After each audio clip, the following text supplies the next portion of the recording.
Tout ça même avec une semaine de délai. N'oubliez pas que c'est jour de redevance, c'est jour d'impôts locaux même, Absolument. si je ne m'abuse.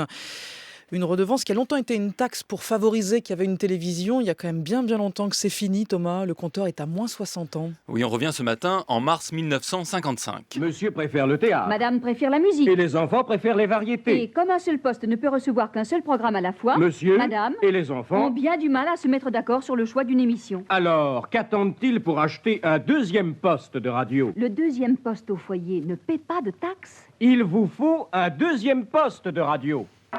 Oui, un deuxième poste de radio S'il pour vous la plaît. paix dans la famille et en plus sans taxe. Mais cet argument ne va pas tenir au-delà de quoi? 1980? Oui, à cette date, si la radio publique continue d'être financée par la redevance, les auditeurs ne la financent plus, sauf bien sûr s'ils ont une télévision.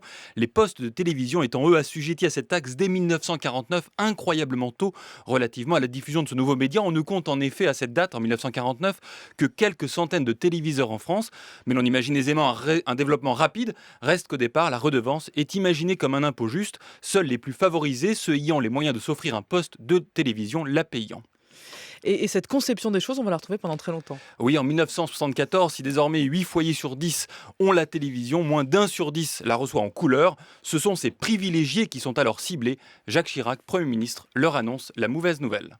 Le gouvernement a décidé de retenir, pour ce qui concerne l'augmentation de la redevance, le niveau qui a été voté par le Parlement, c'est-à-dire 140 francs pour ce qui concerne la redevance en noir et 210 francs pour ce qui concerne la couleur.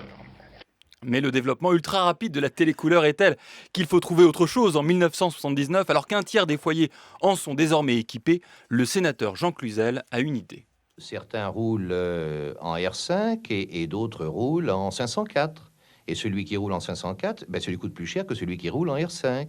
Eh bien, il est tout à fait normal que celui qui a les moyens d'avoir, soit dans sa maison principale, soit dans sa résidence secondaire, 2 ou 3 postes, paie davantage que la personne qui ne dispose que d'un poste. Voilà, cette mesure ne sera jamais retenue et c'est un peu la dernière tentative pour donner cette taxe forfaitaire, c'est-à-dire dont le montant est le même pour tous les Français, quel que soit leur revenu, une dimension sociale, puisqu'aujourd'hui, ce sont les 3/4 des foyers français fiscaux qui la payent.